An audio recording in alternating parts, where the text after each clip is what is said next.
হলো অন্যের উপরে জুলুম। যদি আপনি কারোর উপর জুলুম করেন, ওই বেটা যদি আপনাকে একটা থাপ্পড় আপনি দিছেন, সেও একটা দিয়া দিছে, বাচ্চা গেলেন। কিন্তু লোকটা যদি ফিরে থাপ্পড় না দেয়, মাজলুমের নীরবতাকে ভয় করো, মাজলুমের নীরবতাকে ভয় করো। উত্তরবঙ্গের রিক্সাওয়ালা রংপুর থেকে এসে নাঙ্গলকোটে রিক্সা চালায়, নেতার ভাতিজা ঢাকা ইউনিভার্সিটি পড়ে, দারুণ নাদুস নুদুস বডি, জমিদারের ছেলে। আইসা নামে কয়ে খালি যাইবা। রিক্সাওয়ালা কই চলেন স্যার। রিক্সা থেকে নামে 20 টাকার নোট ধরাই দিছে।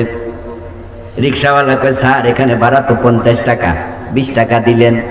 আমারে চিনো? আচ্ছা না কেউ ভাব দেখায়, আমারে চিনস বেটা? 20 টাকা দিছি, এই তো বেশি, চিনস আমারে? উত্তরবঙ্গের রিক্সাওয়ালা জবাব দেন, স্যার আপনার চিনে তো কোনো লাভ নাই, আমি নোটটা চিনি ভালো, 50 টাকা দেন, আপনার চিনা দরকার নাই। মেজাজটা গেছে আরো বিগড়াইয়া, কই কি রে? টাকাটা হাতে টাইরা নিয়ে থাপ্পড় একটা মাইরা দিছে, যা বেটা পারলে বিচার মিলা, টাকাই দিব না, যা। মাঝে মাঝে লোকাল বাসে যদি কখনো উঠি, দেখি কিছু লোক 2 টাকা 1 টাকার জন্য ওই হেল্পারের সাথে ঝগড়া লাগা যায় এবং এমন রাগ দেখায়, কয় জানালা দিয়া ফালাই দেব। বাবারে বাবা, কত বড় জমিদারের ছেলে, গরিব পাইয়া তারে জানালা দিয়া ফালাই দিবা? তুমি সত্যি বীর বাহাদুর যদি হও, তোমার সমানে সমান একজনের লাগে ঝগড়া করে লাইগা দেখো, তারে জানালা দিয়া পালাইতে পারো কি না? গরিব পাইয়া তাকে গালি দেয়, ধমক দেয়, থাপ্পড় দেয়, কিল দেয়। ওই উত্তরবঙ্গের রিক্সাওয়ালা বেটা 20 টাকার নোটও হারাইল, উল্টা থাপ্পড় খাইল। আপনার ফিরে থাপ্পড় সে দেয় না, দেওয়ার সামর্থ্য নাই। সে জানে যে বেটার কাছে টাকা চাইলে থাপ্পড় দে, উল্টা থাপ্পড় দিলে মাইরা লাইব, ধরার লোক মিলব না। ওই রিক্সাওয়ালা কি করে? নীরব থাকে। সে তখন এবার রিক্সাটার হাতলে হাত দিয়া, পেডেলে পা দিয়া, রিক্সাটা ঘুরাইয়া চোখের পানি ছেড়ে দিয়া আকাশের মালিকের কাছে বিচারটা দিয়ে দেখ, ও আল্লাহ গরিব বানাইলা কেন?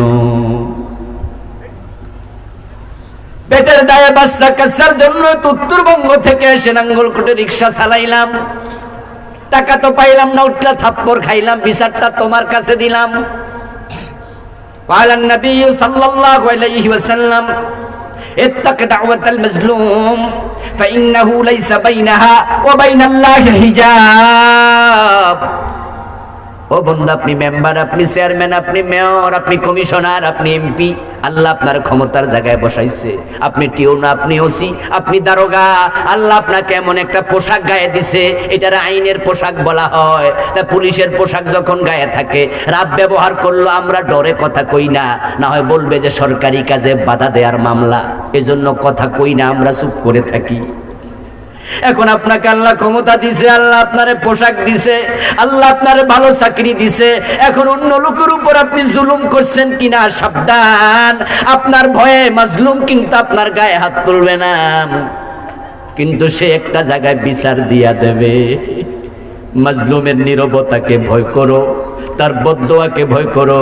প্রিয় নবী বলেন, মাজলুমের ফরিয়াদ এবং আল্লাহর মাঝখানে কোনো পর্দা থাকে না।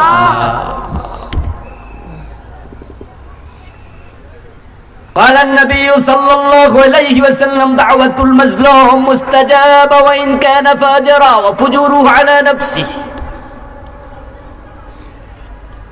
প্রিয় নবী বলছেন, মাজলুম যদি কাফের হয়, ফাসিক হয়, ফাজের হয়, তারপরও জুলুম করিও না। হিন্দু হইলো থাপ্পড় দিও না। হিন্দুর লোকে ঝগড়া লাগছেন, লাইগা মনে মনে ভাবতেছেন বেটা সংখ্যালঘু, থাপ্পড় মেরা দিলাম, আর মনে মনে ভাবেন বিচার কাটা করবো, এলাকার তো আমি নেতা। আবার মনে মনে ভাবছেন বেটা তো হিন্দু, আল্লাহর তো মানেই না, আল্লাহ বিচার করবো না, এলাকাও বিচার পাইবো না, তো থাপ্পড় দিলে অসুবিধা কি? রাসূল বলেন, মোটেও তা নয়। মাজলুম যদি কাফের হয়, তার বদদোয়াও কবুল হয়ে যায়। এখন বেড়া কাফের, বেড়া বেনামাজি, এর জন্য সেই দায়ী, কিন্তু তুমি জুলুম করিও না। ওয়াকাল নবী ওয়াইদা দাওয়াতুল মাজলুম ইয়ারফাউহা আল্লাহু ফাওকাল গামাম ওয়া ক্বালা লাহা লাআনসুরান্নাকি ওয়ালাউ কানা বা'দা হিন। যখন আপনি কারোর উপর জুলুম করবেন, সে যদি বদদোয়া দেয়, বদদোয়াটা আল্লাহ সাথে সাথে রিসিভ করে। দুনিয়াতে কিছু মামলা আছে কোর্ট নেয় না, এজন্য মাঝে মাঝে পত্রপত্রিকায় দেখবেন কিছু লোক আফসোস করে বলে, মাইর তো খাইলাম, মামলা দিতে গেলাম, ওসি সাহেব মামলাটাও নিল না। এমন ঘটনা আছে না? ওই যে গেছিলাম থানা কিন্তু মামলা নেয় নাই। কিছু মামলা আছে কোর্টে যাওয়ার পরে কোর্ট বিব্রত ফিল করে, হাইকোর্ট বেঞ্চ পর্যন্ত মামলা ফিরিয়ে দেয়, বলতেছে আদালত বিব্রত বোধ করেছে। অর্থাৎ এমন বেটার বিরুদ্ধে মামলা দিছে, ওই মামলার শুনানি করার ক্ষেত্রে হাকিম পর্যন্ত ভাবতেছে যদি এই মামলার শুনানি করি আমারও চাকরি যাওয়ার সম্ভাবনা, এজন্য কই ফাইল ফিরাইয়া দিলাম। দুনিয়ার আদালতে মামলার ফাইল ফিরে যায়, ওসি সাহেব মামলা ফিরাইয়া দেয়, কিন্তু আল্লাহ এমন এক মহান হাকিম, যার আদালতে যদি রিকশাওয়ালা মামলা দেয় আল্লাহ ফাইল ফিরাইয়া দেয় না। সাথে সাথে আল্লাহ তাআলা বদদোয়াটাকে রিসিভ করে, ফাইল নোট করে, তারপরে ফাওকাল গামাম ইয়ারফাউহা ফাওকাল গামাম। আমার প্রিয় নবী বলছেন এটা মেঘমালার উপরে তুলে নে,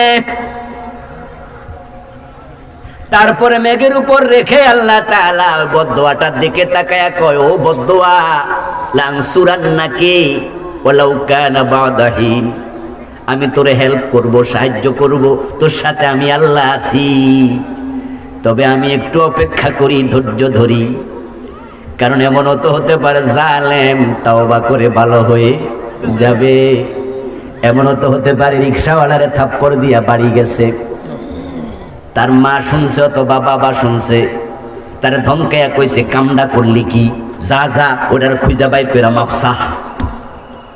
এমনও তো হতে পারে নিজে নিজে পরে ভাববে মেজাজটা গরম হয়ে গেছিল, তারা থাপ্পড় দিয়া দিছি, কামটা ঠিক হয় নাই। এমনও তো হতে পারে সে তোমার কাছে এসে ক্ষমা চাইবে। এই জন্য আল্লাহকে আমি ছাড় দেই কিন্তু ছেড়ে দেই না, আমি ধৈর্য ধরে অপেক্ষা করি, দেখি জালেম ভালো হয় কিনা। যদি সে তাওবা না করে মাপ না চায়, এবার আপনারা একটু জবাব দিয়েন তো, যে ছেলেটা রিকশাওয়ালার গালে 2 কেজি ওজনের থাপ্পড় দিল, সে যত বড় নেতার ছেলে হোক আর নেতা হোক, তার গালের মাঝে 10 কেজি ওজনের থাপ্পড় ফিরাইয়া দেয়ার ক্ষমতা আল্লাহর আছে না নাই? উনি ধরলে আপনার উপায়, মায়ের কোলে বসাইয়া রেখে বেজ্জতি করার ক্ষমতা তার আছে। ফেরাউনের মতো এত বড় শাসককে পানির মাঝে চুবাইয়া দিছে 1 সেকেন্ডের ভিতরে। নমরুদের মতো বিশ্ব নেতাকে জুতার বাড়ি খাওয়াইয়া মারছে, ঠিক না? সাবধান সাবধান, জুলম করবেন না।